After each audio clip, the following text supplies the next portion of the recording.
In Romeine 9 vers 22 tot 29 hoor ons dat God met groot geduld die mense verdra wat verlore is en vir wie God se oordeel wag.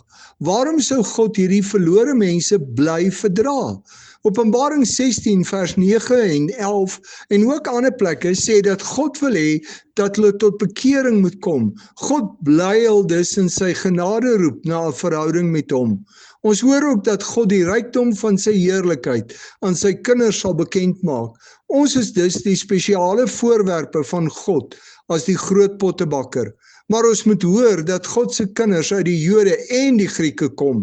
Die Here het tog in Genesis 17 vers 5 vir Abraham gesê dat hy hom tot vader van baie nasies sal maak. Daar word dan na Hosea 2 vers 22 en 1 vers 10 verwys en gesê dat hulle wat voorheen geen liefde van God ontvang het nie, nou sy geliefdes sal wees. En hulle wat voorheen moes hoor dat hulle nie God se volk is nie, nou sy kinders is. Maar nou is dit so dat as oortreders nie gestraf word nie, die verkeerde toeneem en al meer mense die verkeerde doen. Daarom hoor ons dat al was die Israeliete soos die sand van die see, toe hulle die beloofde land ingeneem het, net 'n klein klompie daarvan oorgebly het.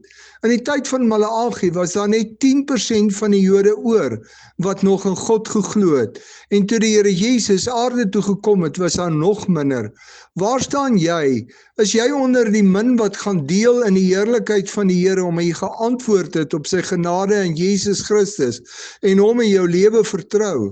Of is jy onder die baie wat bestem is vir God se oordeel, maar nou nog deur God verdra word om jou na hom te roep?